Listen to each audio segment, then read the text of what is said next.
아멘. 오늘은 창세기가 전하는 복음 그 74번째 시간입니다. 오늘도 계속해서 창세기 37장 말씀을 우리가 살펴보고자 합니다. 오늘 이제 37장의 마지막 시간이 되겠죠. 이 땅을 살아가는 사람들은 각자 여러 가지 꿈을 꾸며 살아가고 있습니다. 자신이 꿈꾸는 그 무엇이 있을 수도 있고, 또 세상과 다른 사람들로부터 받은 어떤 꿈을 가질 수도 있습니다. 그런데 가장 복된 꿈, 그리고 참된 꿈은 바로 하나님께서 주신 꿈인 줄로 믿습니다. 그러니까 왜냐하면 하나님께서 주신 꿈을 꾸고 그 꿈을 위해 살아가는 사람들과 하나님께서 함께 하시고 그들을 복되게 하시고 그들을 통해 하나님의 꿈, 하나님의 역사를 이루어 가시기 때문에 그런 것입니다. 그러니 오늘도 우리에게 주시는 그 말씀을 통해 우리에게도 주신 그 하나님의 나라에 대한 꿈과 그 사명을 다시 붙들고 다시 회복하고 그 꿈과 사명에 사로잡혀서 그 꿈을 위해 살아가는 우리의 삶을 결단할 수 있는 은혜가 우리 가운데 있기를 간절히 소망합니다. 오늘 본 말씀 18절 19절 말씀해 보시면 요셉이 그들에게 가까이 오기 전에 그들이 요셉을 멀리서 보고 죽이기를 꾀하여 서로 이르되 꿈꾸는 자가 오는도다. 우리가 지난 시간에 마지막 본문이 18절 19절 말씀이었고 오늘 또 우리 시작하는 본문이 18절과 19절 말씀이죠. 일단 이 형들이 요셉을 보고 죽이려고 하고 있다는 것입니다. 그래도 자신들의 아우인데 아무리 미워도 그렇지, 그렇죠? 자신의 아우인데도 불구하고 형제인데도 불구하고 그들을 죽이려고 한다는 거예요. 물론 어머니는 서로 다릅니다. 그러나 아버지라는 한 핏줄에서 살았죠. 그런데 그 형들 중 한둘도 아니고 그 형들이 다 지금 이 요셉을 죽이려고 하고 있다는 것입니다. 그러니까 이들이 각각 다른 어머니에서 때문에게서 태어났지만은 적어도 요셉을 죽이는 데에는 아주 하나가 되었다는 것입니다. 그래서 이 요셉의 모습이 누구를 예표한다고 말씀드렸죠? 예수 그리스도. 예수님께서도 자기 땅에게 자기 백성들에게 왕으로 그리고 사람으로 이 땅에 오셨습니다. 그런데 이 땅은 그를 영접하지 아니했죠. 오히려 반대하고 비판하고 조롱하고 기어코 예수님을 십자가에 매달고 죽였습니다. 사두개인들과 바리새인들도 그렇게 평소에는 사이가 안 좋지만은 예수님을 반대하고 핍박하는 일에는 아주 하나가 되었죠. 헤롯 왕과 바리새인들도 도무지 함께할 수 없는 자들이지만 예수님을 시험하고 반대하는 일에는 기어코 하나가 되었다는 것입니다. 왜냐하면 이 예수님을 통해서 이 땅의 구원의 역사가 완성되고 예수님을 통해 사탄의 나라가 무너지고 예수님을 통해 이 땅에 하나님의 나라가 임하게 되기 때문에 그런 것입니다. 그래서 이 세상과 사탄은요 이것을 방해하는 것이죠. 가만히 놔둘 수가 없는 것입니다. 그러나 그 방해와 그 핍박과 그 십자가의 사건 가운데서도 하나님께서는 그 사명의 길, 그 예수님께서는 그 사명의 길, 그 구원의 길을 온전히 이루신 줄로 믿습니다. 포기하지 않으셨어요. 반대한다고 아이고 내가 그냥 말란다. 내가 너희들을 위해서 내가 말라고 이렇게 해가지고 고생하노. 예수님께서 그러하지 아니하셨다는 것입니다. 그 방해와 핍박과 죽음의 위협 가운데서도 끝까지 그 십자가의 길을 걸어갔습니다. 그 무거운 십자가를 지고 비록 죽음이 저 골고다 언덕 꼭대기에 나를 기다린다고 할지라도 그 골고다 언덕 끝을 향하여 한 발 한 발 그 십자가를 지고 계속해서 묵묵히 걸어가셨다는 것입니다. 왜냐하면 예수님께서는 그 하나님께서 주신 그 사명과 그 꿈에 완전히 사로잡혀 있었기 때문에 그런 것입니다. 세상과 악한 사탄은 이 예수님을 죽이면 그 꿈을 막을 수 있다라고 생각했습니다. 그러니까 하나님께서는 이 독생하신 아들 예수님의 죽음과 부활을 통해서 그 구원의 사역을 완성하시고 사탄의 머리를 깨뜨리시고 하나님의 나라를 이 땅에 세워가신 줄로 믿습니다. 그러니까 그들은 착각한 것이 예수님을 죽이면 그 꿈을 막을 수 있다라고 생각했지만 전혀 그러지 못했다는 것이죠. 오히려 그 죽음을 통하여 하나님께서는 이 땅에 하나님의 나라를 임하게 하셨다는 것입니다. 오늘 요셉의 형들이 이 요셉을 보자마자 죽이려고 했던 이유도 바로 여기에 있는 것이죠. 이 요셉이 바로 꿈을 꾸는 자였기 때문에 그런 것입니다. 그가 그냥 개꿈을 꾸는 게 아닙니다. 하나님께서 주신 꿈을 그가 꾸었기 때문에 그런 꿈꾸는 자였기 때문에요. 이 형들은 반대하게 된 것이죠. 요셉이 꾼 그 꿈은요 하나님께서 요셉을 통해 하실 일들에 대한 꿈이었습니다. 하나님의 영광을 하나님의 구원의 역사를 요셉을 통해 이루고 요셉을 통해 드러내시겠다는 요셉에게 주신 약속이었고 사명이었고 꿈이었다는 것입니다. 그리고 이 요셉은요 그 하나님께서 주신 그 꿈에 그 사명에 사로잡힌 자였습니다. 그래서 그 80km가 넘는 그 먼 길을 지나야만 도착할 수 있는 그 세계까지 가라는 이 아버지 말에 내가 왜 갑니까? 힘듭니다. 왜 나를 보냅니까? 17세 소년으로서 충분히 할 수 있는 이야기죠. 그러나 그러지 않고 뭐라고 얘기했습니까? 내가 여기 있습니다. 힘내니 내가 가겠습니다. 그렇게 믿음을 고백하고 순종을 고백할 수 있었다는 것입니다. 이때 나이가, 요셉의 나이가 몇 살이었다고요? 17세. 그러니까 나이는 중요하지 않습니다. 나이가 어리든 나이가 많든 하나님께서는 그 하나님이 주신 꿈을 꾸는 자들을 통해, 그 사명에 사로잡힌 자들을 통해 하나님의 역사를 이루시고 하나님의 뜻을 이루어 가시는 줄 믿습니다.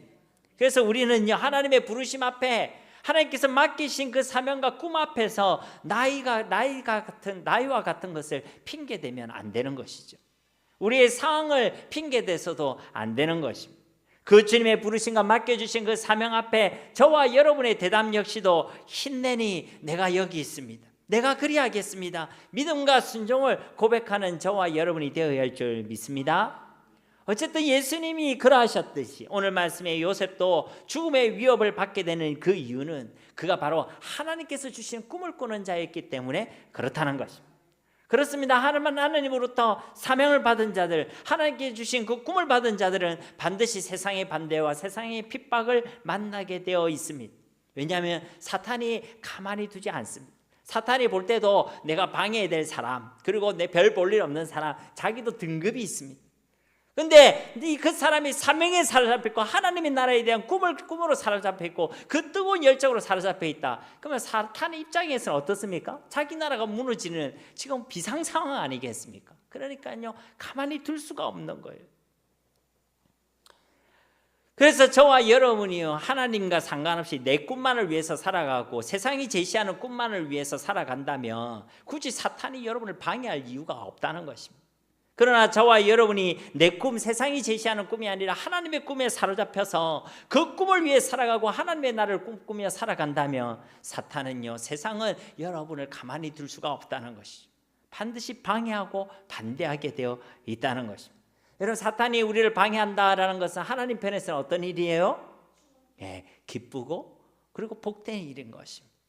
사랑하는 성도 여러분, 사탄이 아니라 하나님께서 기뻐하시는 자가 되시기를 주님의 이름으로 축복합니다. 근데 하나님 주신 그 꿈에 사로잡힌 자를 하나님께서는 기뻐하신다는 거예요. 그렇게 그 꿈에 사로잡힌 자를 통해서 하나님은 하나님의 뜻을 이루시고 당신의 영광을 드러내시고 하나님의 나라를 세워가시는 줄 믿습니다. 그래서 우리는 하나님 주신 꿈에 사로잡혀야 돼요. 세상 욕심에 사로잡히고 나의 정욕에 사로잡히고 죄와 세상에 사로잡히는 것이 아니라 하나님 주신 은혜에, 그 사명에, 그 꿈에 사로잡혀야 한다는 것입니다. 또 이 요셉과 같이, 또 예수님과 같이 그 꿈과 사명에 사로잡힌 자는 어떤 위협과 어떤 반대가 기다리고 있어도 끝까지 그 사명의 길을 걸어가게 되는 줄로 믿습니다. 내가 사명의 길을 포기하고 있는 이유는 그 사명에 사로잡히지 않아서 그렇습니다. 내가 하나님의 나라를 뜨겁게 열망하지 못하는 이유는 그 하나님의 나라에 대한 그 꿈에 내가 사로잡히지 않아서 그런 것입니다. 여러분, 예수님께서는 죽음이 기다린다고 할지라도 그 십자가의 길을 끝까지 걸어가셨습니다.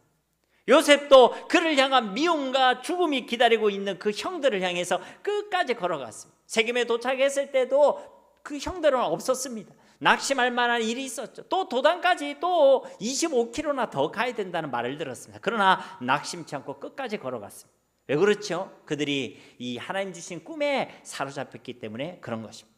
꿈에 사로잡힌 자들은 포기하지 않는 것입니다. 낙심할 만한 일을 만난다 할지라도, 어렵고 힘든 일을 만난다 할지라도 그 하나님의 나라를 이 땅에 세워가는 그 일을 포기하지 않는다는 것입니다. 여러분도 하나님 주신 꿈이 있고 사명이 있죠. 여러분도 하나님께 드린 결단과 믿음의 결단, 거룩의 결단들이 있을 것입니다. 그것이 포기되지 않는 은혜가 있기를 주님의 이름으로 축복합니다. 어려운 일이 있고 내 뜻대로 되지 않는다 할지라도 그 꿈에 사로잡혀, 그 사명에 사로잡혀, 그 은혜에 사로잡혀 이 땅을 살아가는 자들이 되시기를 예수님의 이름으로 축복합니다. 그러니까요, 하나님께서는 이와 같이 꿈꾸는 자와 함께 하시고, 그리고 그 꿈꾸는 자에게 주신 그 꿈을 반드시 이루어 가신다는 것입니다. 오늘 우리가 살펴볼 말씀의 핵심이 바로 여기에 있는 것이. 세상은 꿈꾸는 자를 반대하고 방해하고 죽이려고 하지만 하나님께서는 끝까지 그 꿈꾸는 자와 함께 하시고 그를 지키시고 반드시 그 꿈을 이루어 가신다는 것입니다. 그것을 요셉을 통해 오늘 말씀을 통해 우리에게 말씀해 주신다는 것입니다. 여러분 20절 말씀을 다시 보시면요, 자 그를 죽여 한 구덩이에 던지고 우리가 말하기를 악한 짐승이 그를 잡아먹었다 하자. 그의 꿈이 어떻게 되는지를 우리가 볼 것이니라 하는지라. 여기서 자라는 것은 자 지금 결단하자 이런 말이에요. 무엇을 결단하자는 것입니까? 요셉을 죽여 구덩이에 던지고 악한 짐승이 그를 잡아먹었다 하자. 여기에 지금 같이 결단하자는 거예요. 요셉을 죽이자는 거예요. 그를 구덩이에 던지자는 것입니다. 그리고 이제 거기에 대한 시나리오도 짜는 거죠. 악한 짐승이 요셉을 잡아먹었다. 그렇게 입을 맞추자는 것입니다. 다른 원수가 아니라 지금 동생을 살해하고 그 시신을 은폐하려는 그 끔찍한 살인 계획에 이 모든 형제들이 같이 머리를 맞대고 함께 동참하기를 지금 결단하고 있다는 것입니다. 그 지금 요셉을 보고 갑자기 욱해서 지금 요셉을 죽이려고 하고 있는 것이 아닌 것이죠. 우발적인 살인이 아니라 철저한 계획을 세우고 이것을 함께 실행할 것을 지금 이 형들이 결단하고 있다는 것입니다. 사람이 하나님의 은혜가 아니라 분노와 질투에 사로잡히고 미움에 세상에 사로잡히면요, 이야기처럼 끔찍해질 수 있고 이처럼 악해질 수가 있다는 것이죠.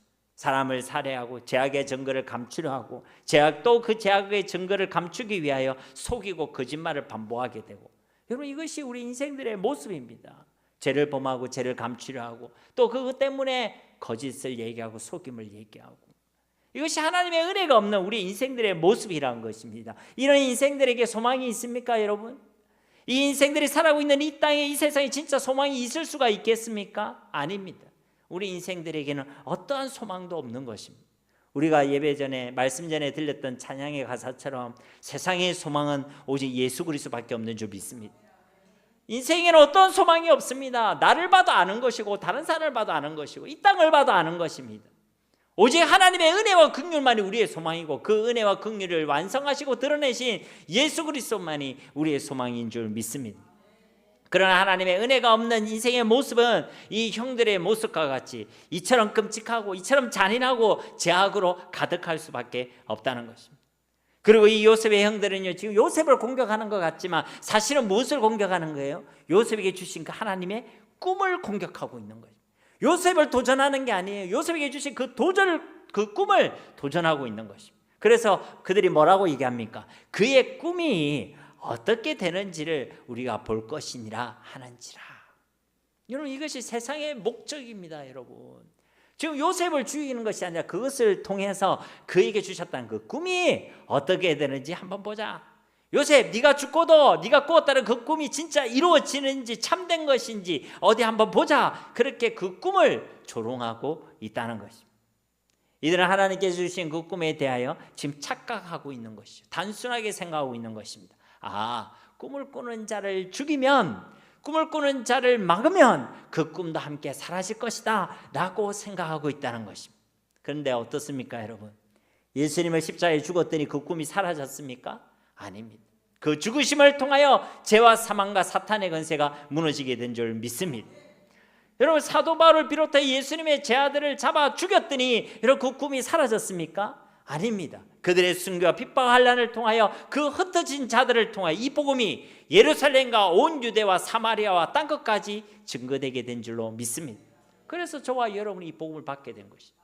우리나라만 해도 그렇지 않습니까? 이 땅에 찾아온 선교사님들을 잡아 죽이고 주기철 목사님과 같은 믿음의 사람들을 죽이면 될 줄 알았지만 그 순교의 피 위에 이 땅에 놀라운 부흥이 일어나게 됐고 지금도 세계에 선교하는 선교 대한민국이 세워지게 된 줄로 믿습니다.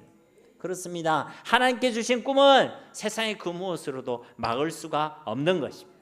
하나님께서 하나님의 때 하나님의 방법으로 그 꿈을 반드시 이루시고 성취하여 주시는 줄 믿습니다. 세상이 아무리 반대하고 핍박하고 생명을 빼앗기까지 하더라도 하나님 주신 그 꿈은 이루어진다는 거예요. 하나님의 말씀 반드시 성취되게 된다는 것입니다. 그러니까 오늘 말씀 이 요셉의 형들은 요셉을 죽이면 그 꿈도 막을 수 있다라고 생각했지만 하나님께서는 이 죽음의 위기와 핍박을 통해서 이 요셉을 애굽으로 보내시고 애굽의 총리가 되게 하셔서 하나님께 주신 그 꿈을 이루시고 성취하여 주시는 것입니다. 오늘날도 세상은 교회를 막으면, 하나님의 백성들을 막으면 하나님께서 주신 그 꿈을 막을 수 있다라고 착각하는 것입니다. 그게 착각입니다. 우리 하나님께서 요셉에게도 그러하셨듯이 그 핍박과 환난과 위협 가운데서 하나님께서 그 하나님 나라의 꿈을 반드시 이루어 가실 줄로 믿습니다. 세상의 그 무엇도 하나님의 말씀을, 하나님 주신 그 꿈을 막을 수가 없다는 것이죠. 그러니까 여러분, 세상을 향해 담대하시기 바랍니다. 아이들 말로 쫄지 마시기 바랍니다. 왜냐하면 우리에게 주신 그 꿈은요, 사라지지 않습니다. 하나님 반드시 이루어 가시는 것입니다. 21절과 22절 말씀에 르우벤이 듣고 요셉을 그들의 손에서 구원하려 하여 이르되 우리가 그의 생명은 해치지 말자. 르우벤이 또 그들에게 이르되 피를 흘리지 말라. 그를 광야 그 구덩이에 던지고 손을 그에게 대지 말라 하니 이는 그가 요셉을 그들의 손에서 구출하여 그의 아버지에게로 돌려보내려 함이었더라. 그러니까 요셉을 지금 살해하려는 형들의 결단과 계획 단계 가운데 이 르우벤이 장남이잖아요, 그죠? 이 르우벤이 웬일인지 이 요셉의 구원투수로 지금 등장하고 있는 것이죠. 그래서 요셉을 죽이지는 말자라고 제안하고 있습니다. 그래서 그런데 무엇을 제안하고 있죠? 광야 저 구덩이에 던지기만 하자. 우리 손에 피를 묻히지 말자. 어떻게 보면 그래도 르우벤이 장남으로서 좀 낫구나 이렇게 생각할 수 있습니다. 그런데 이 르우벤의 이 제안은요, 제약의 단절을 제안한 것이 아닙니다. 오히려 다른 제약을 선택하자라고 제안한 것입니다. 그가 진짜 의로운 사람이고 이런 상황 가운데서 의로운 선택을 한다면 그 형제들에게 따끔하게 이야기해야 되겠죠. 요셉이 여기까지 어떻게 왔는데 우리 동생을 죽이자고 너희들이 얘기하긴 하느냐. 그러니까 구덩이에 던지자고 얘기할 것이 아니라 이것은 죄다.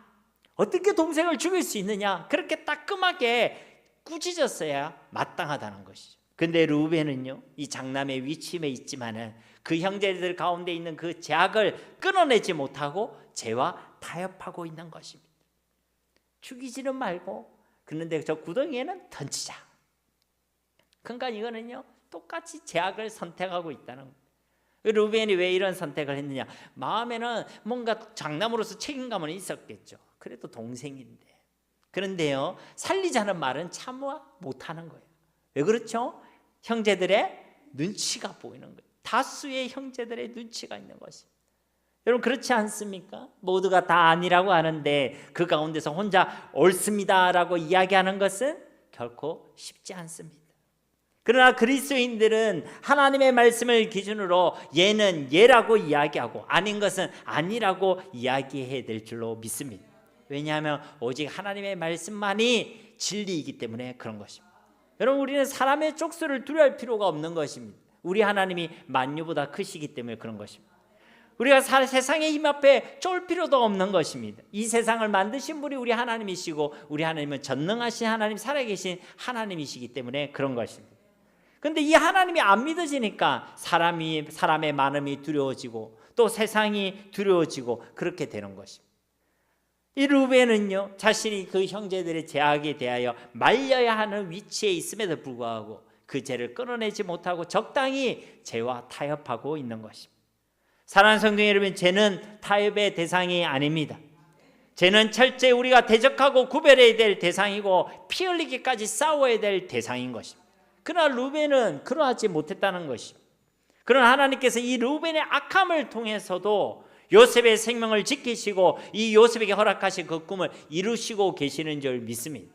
그러니까 이 르우벤의 그 연약함을 통해서도 하나님이 요셉의 생명을 보존하고 있다는 거예요. 사람의 연약함, 사람의 악함, 사람의 부족한 가운데서도 하나님께서는 일하시고 역사하고 계신다는 것입니다. 23절과 24절 말씀 우리 함께 읽겠습니다. 요셉이 형들에게 이르매 그의 형들이 요셉의 옷 곧 그가 입은 채색 옷을 벗기고 그를 잡아 구덩이에 던지니 그 구덩이는 빈 것이라 그 속에 물이 없었더라. 아멘. 드디어 요셉이 형들에게 도착했다는 것이죠. 그런데 이 형들은 이 꿈꾸는 요셉을 환영하지 않습니다. 그들이 미리 계획한 대로 일사천리로 움직이고 있죠. 일단 눈에 가시와 같았던 그 요셉의 옷을 벗깁니다. 그 옷이 어떤 옷이었어요? 채색 옷. 채색 옷을 벗기는 것이 얼마나 보기 싫었겠어요, 그죠? 그러니까 얼른 벗기고 있는 거예요. 그래서 또 요셉을 붙잡아서 이제 꼼짝 못하게 하죠. 제일 어리니까 힘이 없었겠죠. 그리고 구덩이에 던졌습니다. 여러분, 이 던졌다는 게 고의 이렇게 모으셨다는 게 아닙니다. 이 단어는요, 물건을 버리듯이, 쓰레기를 버리듯이 던졌다는 거예요. 그러니까 지금 이 요셉을 무슨 물건과 쓰레기를 버리듯이 그 구덩이에 던지고 있다는 것입니다. 여러분, 누가 생각나시죠? 예수 그리스도가 생각나야 하는 것입니다. 우리 예수님께서도 로마 군병들로부터 옷벗김을 당했습니다. 그리고 십자가로 던져졌습니다. 죄인이 아니신데 죄인으로, 그것도 극악무도한 죄인으로 던져졌다는 것이죠. 죄 없으신 그분이 죄 많은 우리 인생들을 위하여 하늘 보좌 버리시고 사람으로 이 땅을 우리를 찾아오셨지만, 우리 인생들은 그 요셉의 형들과 같이 그 그리스도의 옷을 벗기고 조롱하고 침뱉고 때리고 구타하고 그 그리스도를 십자가는 죽음의 구덩이로 던져버렸다라는 것입니다. 저 오늘 이 요셉과 그 형들의 사건은 바로 장차 오실 그 예수 그리스도와 그 그리스도의 순환을 예표하고 있는 것입니다. 아무튼 이 요셉은요, 그 형들로부터 구덩이의 그 우물에 던져졌습니다. 그런데 성경은 무엇이라고 기록하고 있죠? 그 구덩이는 빈 것이라, 그 속에는 물이 없었더라. 단순히 그 구덩이를 설명하는 것이 아닙니다. 그 가운데 하나님께서 요셉을 지켜주셨다는 거예요. 그 속에 물이 가득 차 있었다면 요셉은 그 물에 수장되어 있었겠죠. 그런데 그 구덩이가 비어 있었다, 물이 없었다는 것입니다. 지금 누가 요셉과 함께 하시고 지금 누가 이 요셉을 지키시고 계신다는 것입니까? 하나님께서 그와 함께 하시고 하나님께서 그를 지키시고 계시는 줄 믿습니다.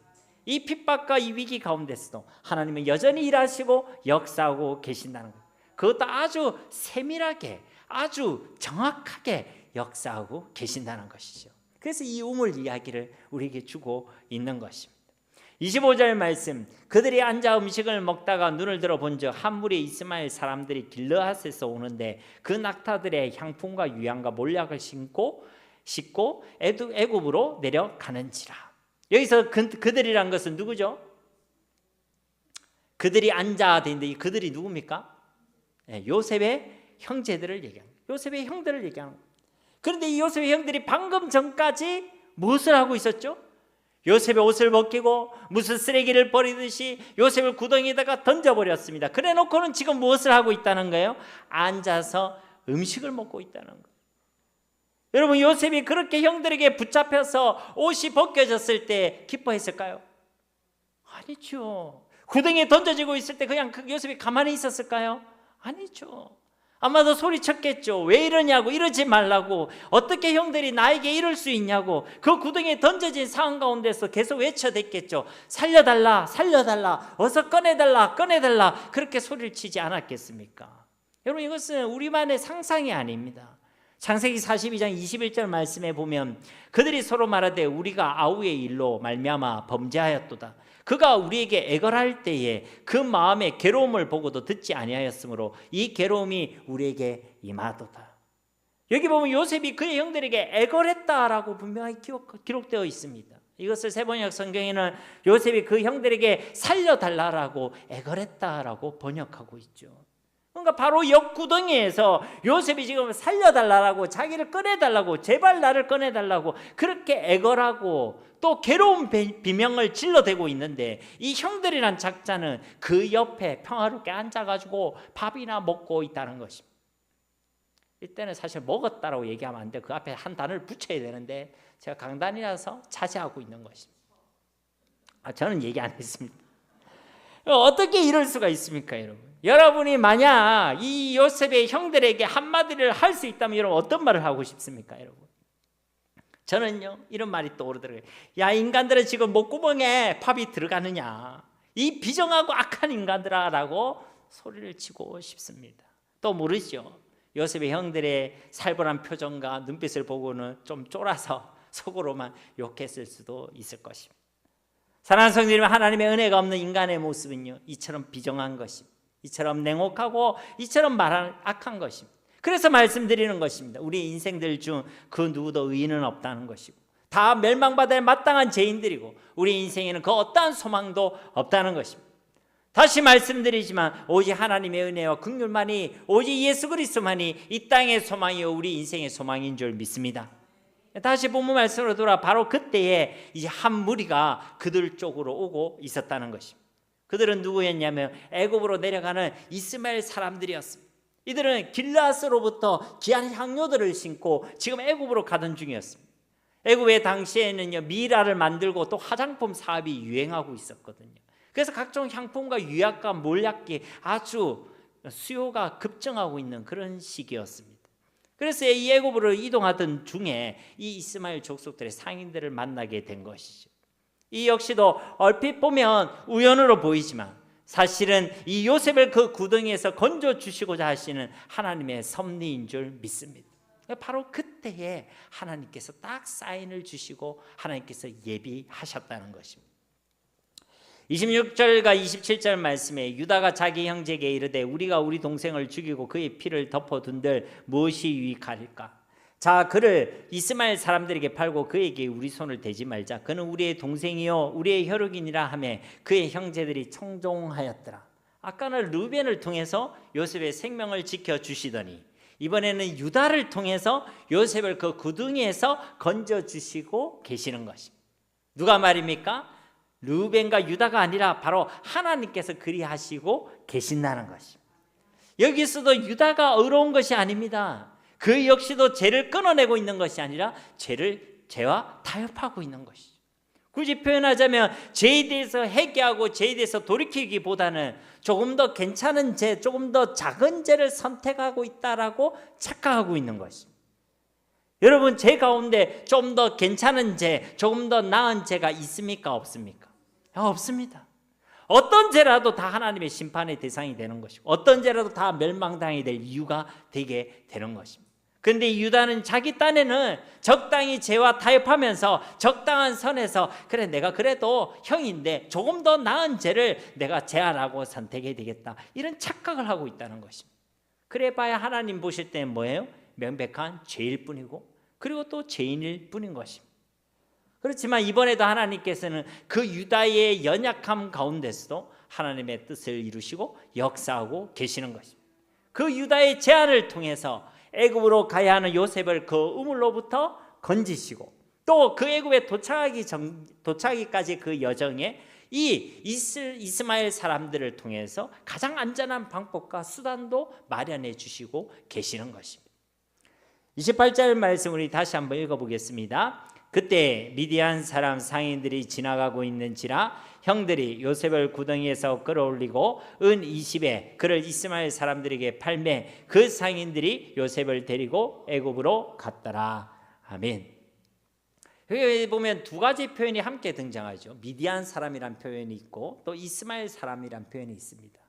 그리고 어쩔 때는 미디안이라고 얘기했다가 어쩔 때는 이스마엘이라고 표현하고 있다는 것이죠. 이스마엘 사람들이랑 혈통적으로 볼 때 이스마엘의 후손이라는 얘기입니다. 미디안 사람이라는 이 표현은 지역적으로 볼 때 미디안 땅에 거주하고 있는 사람이란 것이죠. 그러니까 같은 사람이란 것입니다. 그런데 혈통적으로 부를 때는 이스마엘 사람이고 지역적으로 볼 때는 미디안 사람으로 표현하고 있다는 것이죠. 어쨌든 이 미디안 상인들이 이 형제들에게 도착했습니다. 그리고 이 요셉의 형들은요 유다의 제안대로 이제 이 요셉을 그 구덩이에서 끌어올립니다. 그리고 은 20세겔에 요셉을 팔아버립니다. 한마디로 동생을 인신매매했다는 것입니다. 이 사건 역시도 예수님을 예표하고 있는 것이죠. 예수님께서 물론 다른 유다이긴 하지만은 가는 유다에게 은 30의 대제사장들에게 팔려가시죠. 그 예수님의 순환을 예표하고 있다는 것입니다. 그래서 이 요셉을 어디로 데려갔다고 합니까? 그 상인들이 요셉을 데리고 어디로? 애굽으로 갔더라. 그렇습니다. 하나님께서는 이런 상황 가운데서 그 요셉을 하나님께서 정하신 그 목적지에 정확하게 인도하고 계시는 줄 믿습니다. 물론 그 목적지는 요셉도 그의 형제들도 그의 아버지 야곱도 기대하고 소망하고 생각했던 목적지는 아니었을 것입니다. 그러나 하나님께서 이와 같이 하나님께서 정해두신 그 목적지로 꿈을 꾸는 요셉을 인도하시고 계신다는 것입니다. 사랑하는 성도 여러분, 언제도 말씀드렸듯이 성령의 인도하심은 내가 원하는 목적지로 하나님께서 나를 안전하게 이끌어 주는 것이 아닙니다. 내가 원하는 목적지가 아니라 하나님이 원하시고 하나님이 뜻하시고 하나님이 계획하신 그 목적지로 우리를 이끌어 가시는 것이 성령의 인도인 줄 믿습니다. 그러면 그곳이 빈들이 될 수도 있고 푸른 초장이 될 수도 있고 강야가 될 수도 있고 궁궐이 될 수도 있고, 그건 어딘지 모르겠지만 하나님께서 이끌어 가시는 그 목적지로 우리를 이끌어 가시고 인도하시는 것이 성령의 인도하심이란 것입니다. 그러니까요, 그 목적지가 그 목적지에 도착의 과정이 우리가 생각했던 것과 다를 수 있습니다. 때로 우리도요, 그 목적지로 우리 인도하시는 그 과정 속에 요셉이 당했던 것처럼 옷벗김을 당할 수도 있고 구덩이에 던져질 수도 있습니다. 노예로 팔려가기도 하는 고난과 시련이 있을 수도 있습니다. 그러나 분명한 사실은 하나님께서는 꿈을 꾸는 하나님의 백성들을 반드시 하나님이 정하신 그 목적지에 이르게 하신다는 것입니다. 그리고 하나님께서 정하신 그 목적지가 우리의 가장 복된 목적지고 완전한 곳이 되게 되는 줄로 믿습니다. 그러면 우리가 성령의 인도하심을 구하고 나서 내 뜻대로 되지 않는다고, 내 사업이 잘 안 풀린다고, 내가 기대하는 대로 이루어지지 않는다고 실망할 필요가 없는 것입니다. 하나님의 완전하신가 선하심을 믿으시고 주님이 인도하시는 그 모든 과정을 기쁨과 즐거움으로 감사함으로 걸어가야 될 줄로 믿습니다. 하나님이 인도하시는 그곳은 푸른 초장이든 궁궐이든 아니면 반대로 빈들이나 산이나 험한 골짜기라 할지라도 하나님 그 모든 과정 속에 주님 반드시 우리와 함께하여 주시는 줄 믿습니다. 29절과 30절 말씀에 루벤이 돌아와 구덩이에 이르러 본즉 거기 요셉이 없는지라 옷을 찢고 아우들에게 되돌아와서 이르되 아이가 없도다. 나는 어디로 갈까? 그 루벤이 어디를 갔었는지 모르겠지만 성경에는 기록이 안 나타나 있어요. 근데 어디를 잠시 다녀왔다는 거예요. 그래서 이제 돌아와 보니까 우물 안에, 구덩이 안에 있어야 될 요셉이 없었어요. 이미 요셉은 팔려간 뒤였다는 것입니다. 이 루벤이 어떻게 하고 있습니까? 옷을 찢고 크게 절망하고 슬퍼하고 있습니다. 그리고 나는 어디로 갈까 하면서 심적 방황을 고백하고 있죠. 왜냐하면 이대로라면 이제 아버지 야곱을 뵐 면목이 없기 때문에 그런 것입니다. 그 일로 인해 장자로서 자기가 책임져야 될 부분이 있기 때문인 것이죠. 그래서 내가 어디로 가야 될지 모르겠다. 어떻게 내가 아버지를 뵐 수 있을지 모르겠다. 그런 심적 방황을 고백하고 있는 것이죠. 사랑하는 성도 여러분, 이처럼 죄는 반드시 후회가 따르게 되어 있습니다. 그리고 반드시 우리를 방황하게 만드는 것입니다. 그러니 우리는 죄 앞에서 적당히 타협하고 적절히 제한하는 것이 아니라 그 죄를 끊어내고 회개하며 그 죄에 철저히 돌이키는 은혜가 있어야 될 줄 믿습니다. 안 그러면 우리도 후회하게 되어 있습니다. 그럼 우리 신앙으로 간증할 수 있지 않습니까? 죄를 내가 선택했을 때에 우리는 또 후회하게 되죠. 하나님, 내가 또 죄를 범했습니다. 그리고 또 방황하게 됩니다.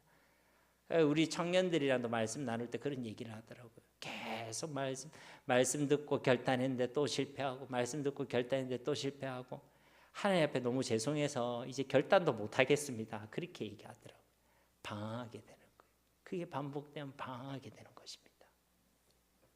31절과 32절 말씀에 그들이 요셉의 옷을 가져다가 수점수를 죽여 그 옷을 피에 적시고 그의 채색 옷을 보내어 그의 아버지에게로 가지고 가서 이르기를 우리가 이것을 발견하였으니 아버지 아들의 옷인가 보소서 하며, 31절과 32절은 이제 이 요셉의 형들이 작당을 해서 아버지 야곱을 속이고 있는 장면입니다.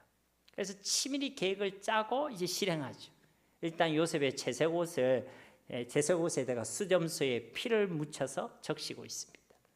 그리고 그 옷을 야곱에게 보여주죠. 이게 누구 옷인지 모르겠는데 아버지, 이 옷이 요셉의 옷이 맞습니까? 하면서 시치미를 뚝 떼고 지금 천연덕스럽게 그렇게 연기를 하고 있는 것입니다. 그런데 한 명이 아니라 형들이 단합해서 이러고 있다는 거예요.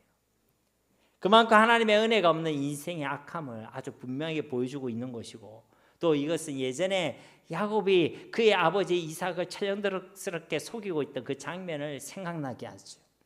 예전에 그도 속일 때 이 수점수를 이용했잖아요. 그래서 털을 붙이고 아버지한테 가서 내가 에서입니다 라고 그가 속였지 않습니까? 우리는 이 장면을 통해서 죄는 죄의 모방과 죄의 전념이 있구나라는 것을 확인할 수가 있는 것입니다. 오늘 우리가 살아가는 이 시대의 청소년들도요, 많은 모방 범죄가 청소년들 사이에 일어나고 있습니다. 어른들의 모습을 보면서 모방하고 뉴스를 보면서 모방하고 SNS나 디지털 같은 매체를 통해서요 이들이 모방하고 있는 것입니다. 얼마나 악한지 모릅니다. 아이가 어떻게 저렇게 생각할 수 있지? 어떻게 저렇게 악하게 할 수 있지? 다 모방 범죄죠. 이것이 죄의 속성입니다. 죄는 또 다른 죄를 낳게 되어 있다는 것이죠. 그러면 우리가 죄를 택하며 살아가는 것은 나 하나의 문제가 아닙니다. 그 죄가 죄의 모방과 죄의 확산과 죄의 전염으로 나타나게 된다는 것이죠. 그러므로 부모된 자들은요 특별히 편법과 불법이 아니라 하나님의 말씀대로 살아가야 하는 것입니다. 불신앙과 불순종이 아니라 믿음과 순종함으로 살아가야 되는 줄로 믿습니다. 그리고 여기서도 피 묻은 이 채색 옷은 구속사적으로 볼 때 예수 그리스도를 예표하고 있죠. 그분의 수치와 고난 그리고 그분의 보혈을 의미하고 있는 것입니다. 그러니까 성경은 요셉을 이야기하면서도 계속해서 예수 그리스도를 증거하고 있는 것입니다. 왜냐하면 우리 인생의 유일한 소망이 예수 그리스도밖에 없고 하나님께 주신 가장 귀한 복음이 바로 예수 그리스도밖에 없기 때문에 그런 것입니다. 그러니까 성경은 요셉의 일대기를 지금 알려주는 것에 그 목적이 있는 것이 아닙니다. 본문 자체로 꿈꾸는 자의 걸음에 하나님께서 함께 하신다는 말씀을 우리에게 주시는 것이고 구속사적으로 볼 때 오직 예수 그리스도만이 소망이고 복음임을 우리에게 증거해 주고 있는 것입니다.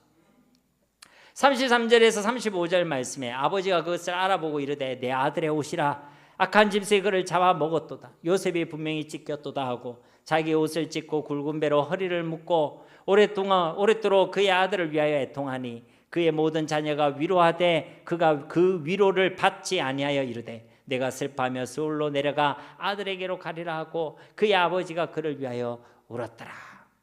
그 요셉의 피 묻은 그 채색 옷을 본 야곱이 어떻게 하고 있습니까? 슬픔과 아픔으로 절규하고 통곡하고 있죠. 그래서 나도 죽을란다 하면서요 울고 있다는 거예요. 여러분 이것은요 당연한 것입니다. 야곱이 가장 사랑하는 아들인 그 요셉을 잃어버렸기 때문에 그렇습니다. 그래서 야곱 그는요 자기 옷을 찢고 있습니다. 그만큼 괴로워하고 아파하고 있다는 것입니다. 굵은 배로 허리를 묶고 있습니다. 슬픔과 애통함으로 둘러싸여 있다는 것입니다. 그것도 하루 이틀이 아니라 오랫동안이란 말은 많은 날 동안 그리 했다는 것입니다. 하루 이틀이 아니라 많은 날 동안 그렇게 했다는 것입니다. 그만큼 슬퍼하고 그만큼 아파하고 그만큼 괴로워했다는 것입니다. 사랑하는 성도 여러분, 이처럼 하나님께서 우리에게 독생자 예수님을 내어주셨다는 것은 단순한 사건도 결코 가벼운 일도 아닙니다. 그만큼 저와 여러분을 사랑하여 주셨다는 것입니다. 그만큼 저와 여러분을 소중히 여기시고 긍휼히 여겨 주셨다는 것입니다. 하나님이니까 독생하신 아들을 내어주실 수 있었어. 여러분 그렇게 가볍게 생각해서는 안 된다는 것이죠. 하나님께서 우리를 이처럼 사랑하셨기 때문에 그의 독생자 예수 그리스도를 우리를 위하여 아낌없이 내어주실 수 있었던 것이고 예수님께서 자기의 생명을 우리를 위해 아낌없이 내어주실 수 있었다라는 것입니다. 그러니까 그 독생하신 아들보다 그 생명보다 저와 여러분을 더 사랑하여 주신 줄로 믿습니다. 놀라운 것은요 이렇게 슬퍼하고 아파하고 괴로워하는 이 아버지의 모습을 보면서도 이 아들은요 결코 회개하지 않습니다. 이 요셉의 형들은 결코 회개하지 않습니다. 적어도 자신의 아버지의 마음이 아파하고 힘들어하고 괴로워하는 것을 보면 우리가 잘못했구나, 우리가 실수했구나, 우리가 죄를 범했구나, 우리 때문에 저렇게 아버지가 괴로워하구나 이런 생각을 가져야 될 텐데 이들은 회개하지 않습니다. 오히려 35절 말씀에 보면요 더 속여 먹으려고 하죠. 아버지를 위로하려고 합니다. 그 위로를 아버지 야곱이 받습니까? 안 받습니까? 받지 않습니다. 아니 자신들의 죄는 꼭꼭 숨겨두고 감춰두고 덮어두고 그러면서 아버지를 위로한다는 게 말이 됩니까? 말이 되지 않죠. 제가 어릴 때 못된 구석이 있었거든요. 그래서 제 동생이 저 때문에 많이 힘들었습니다. 제 동생을 제가 괴롭혔는데 제가 이렇게 탕 때리면 동생이 울 거 아닙니까? 근데 우는 거를 어머니가 보시면 저를 혼내실 거 아니에요. 그래서 제가 늘 쓰던 방법이 뭐냐면 때려놓고 울 때마다 울지 마라 하면서 울면 죽는다 뭐 이런 식으로 협박했던 기억이 있습니다. 여러분 때리면 아파요 안 아파요? 근데 때려놓고 아프지 마라, 때려놓고 울지 마라, 여러분 이거는요 폭력입니다. 이거 하나님 기뻐하시는 게 아닙니다. 자신의 죄를 숨겨놓고 나서 아버지를 위로하려는 것은요, 그 아버지에 대한 폭력이죠. 아버지를 기만하려는 것이고 아버지 앞에서의 위선인 것입니다. 야곱이야 사람이니까 속아 넘어갈 수 있습니다.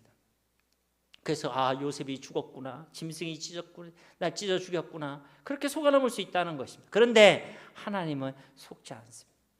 우리가 죄악 가운데 있을 때 하나님도 마음이 아프십니다. 로마서 8장에 있는 말씀처럼 말할 수 없는 탄식으로 우리를 위해 기도하신다고 말씀하셨습니다. 적어도 우리 하나님의 마음이 아프다는 것을 알고 괴로운 것을 알고 우리 마음이 탄식하다는 것을 안다면 우리도 하나님 앞에 회개해야죠. 그런데 우리는 중에는요, 회개치도 않고 돌이키지도 않고 변화되지도 않으면서 하나님을 기쁘시게 하겠다고, 하나님을 위해 살아가겠다고 그런 기만과 위선을 하나님께 범할 수 있다는 것입니다. 하나님께 속으실까요? 속지 않습니다. 하나님은 속지 않습니다. 그러니 더 이상 하나님의 마음을 아프게 하지 마시고 또 기만과 위선으로 괜찮다고 하나님을 속이려 하고 또 자신을 속이려고도 하지 마시고, 우리 가운데 그 하나님께서 싫어하시는 그 무엇이 있다면 그 죄악과 그 악함을 끊어내시고 속히 돌이키고 회개하시기 바랍니다. 기만과 위선 하나님이 받지도 않으시고 기뻐하지도 않으시지만 진실한 회개와 정직한 믿음과 신앙은 하나님이 받으시고 또 기뻐하시는 줄 믿습니다. 마지막 36절 말씀 우리 함께 읽겠습니다. 그 미디안 사람들은 그를 애굽에서 바로의 신하 친위대장 보디발에게 팔았더라. 아멘.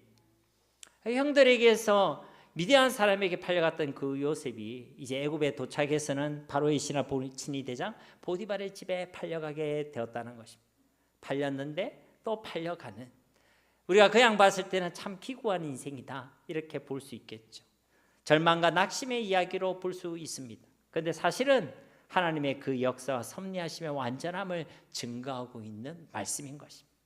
왜냐하면 그 요셉을 통해 이루실 그 하나님의 원대한 그 역사를 위해 하나님께서는 가장 정확한 목적지에 그 좌표에 이 요셉을 인도하고 계시기 때문에 그런 것입니다. 그러니까 딱 보디발의 집에 이 요셉을 보내시고 계시는 것이죠. 창세기 50장 20절 말씀 우리 함께 읽어볼까요? 당신들은 나를 해하려 하였으나 하나님은 그것을 선으로 바꾸사 오늘과 같이 많은 백성의 생명을 구원하게 하시려 하셨나니. 여러분, 이것은요 요셉의 고백입니다. 당신들은 나를 해하려 했지만 하나님께서는 그 가운데서 그 모든 것을 선으로 바꾸셨다는 거죠. 그것을 통해 오늘과 같이 많은 백성들을 구원하게 하셨다는 것입니다. 그렇습니다. 형제들의 악한 가운데서도 하나님께서는 요셉과 함께 하셨고 요셉의 걸음을 인도해 주셨습니다. 사람의 부족하고 사람의 연약한 가운데서도 하나님만큼은 신실하게 일하시고 역사하시고 하나님의 뜻을 이루어 가시고 계셨습니다. 왜 그렇습니까? 요셉에게 하나님의 언약이 있었기 때문입니다. 하나님께 주신 꿈이 있었고 하나님께서 맡기신 사명이 있었기 때문인 것입니다. 그리고 이 요셉은 그 꿈을 가지고 그 꿈에 사로잡힌 자였습니다. 그러므로 사랑하는 성도 여러분, 저와 여러분도 이 꿈에 사로잡힌 꿈꾸는 자가 되시기를 주님의 이름으로 축복합니다. 우리 주신 그 꿈과 사명에 우리가 사로잡혀 살아갈 때에 그 걸음 가운데 하나님께서 함께 하십니다. 세상 끝날까지 함께 하여 주십니다. 반드시 그 꿈을 이루시고 그 말씀을 성취하여 주실 줄 믿습니다. 때로는 주님이 이 길을 이끄시고 우리를 데려가시는 그 목적지가 우리의 생각과 우리의 기대와 다를 수도 있습니다. 그러나 하나님이 이끄시고 우리를 인도하시는 그 걸음은 완전한 걸음이요, 우리에게 가장 복된 걸음이고 우리를 사랑해서 주시는 걸음이고 가장 정확한 목적지의 그 좌표에 우리를 인도하시는 걸음인 줄 믿습니다. 이러한 복과 은혜를 누리는 우리 모두가 다 되시기를 예수님의 이름으로 간절히 축원드립니다. 우리 말씀을 기억하시면서 이 시간 함께 기도하길 원합니다.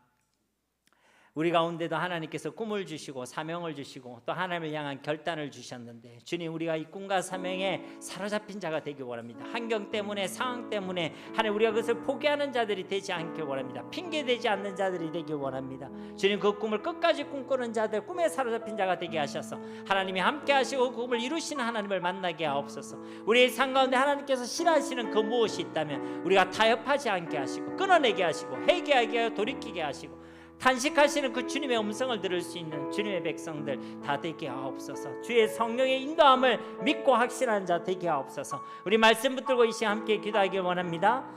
아버지 하나님 감사합니다. 주님, 오늘도 우리에게 주신 귀한 말씀, 하나님의 음성으로 들을 수 있는 귀한 은혜가 있길 원합니다. 하나님, 우리에게 주신 그 꿈을, 하나님, 우리도 그 꿈에 사로잡힌 자가 되길 원합니다. 하나님 맡기신 그 사명에 사로잡힌 자가 되어지길 원합니다. 주께 드렸던 그 결단들을 지켜나갈 수 있는 자들이 되어지길 원합니다. 주님, 우리 가운데 은혜 베풀어 주시옵소서. 우리는 그 마음들을 지켜나갈 수 있는 힘도 없습니다. 능력도 없습니다. 하나님이 우리의 생각과 마음을 지켜주실 때에, 하나님께서 우리에게 힘을 주실 때에, 하나님, 우리는 그 꿈을 계속해서 꾸고 그 꿈에 사로잡힌 자로 살아갈 수 있는 줄로 믿습니다. 하나님, 우리가 그 사명을 감당하며 나아가는 그 걸음 속에 주님께서 함께 하시는 약속이 있는 줄 믿습니다. 세상 끝날까지 함께하여 주시고 반드시 그 꿈을, 그 약속의 말씀을 이루어 가실 것을 믿습니다. 이 일에 쓰임받는 우리 모두가 되게 하여 주시옵소서. 우리를 이끌어 가시는 그 목적지가 우리의 기대와 우리의 소망과 다르다 할지라도 실망하지 않게 하시고 낙심하지 않게 하시고 가장 완전한 길로, 복된 길로 우리를 인도하시는 하나님을 믿고 확신하게 하셔서 기쁨과 즐거움으로 나아가게 하시고 그 성령의 인도함을 받는 주님의 백성들이 다 되게 하여 주시옵소서. 우리 삶 가운데 하나님이 싫어하시는 그 무엇이 있다면 하나님, 우리가 회개하며 돌이키며 끊어내기를 원합니다. 그것과 타협하며 괜찮다고 착각하지 않기를 원합니다. 마음 아파하시고 탄식하시고 하나님 또한 우리가 통해하시는 그 주님의 마음을 기억하며 회개하는 자들 되게 하시고 회개에 합당한 열매를 맺는 자들 되게 하시고 거룩하여 이 세상과 구별된 삶을 살아갈 수 있는 주님의 백성들이 다 되게 하여 주시옵소서. 악한 사탄은 우리를 방해할 것이고 우리에게 맡기신 그 사명을 막으려 할 것이지만 하나님께서 주신 그 꿈은 반드시 이루어지는 줄 믿습니다. 예수 이름으로 승리하는 자들 되게 하시고 이 주님 나라, 하나님 나라 확장을 위하여 하나님께 귀하게 쓰임받는 우리 모두가 다 되게 하여 주시옵소서.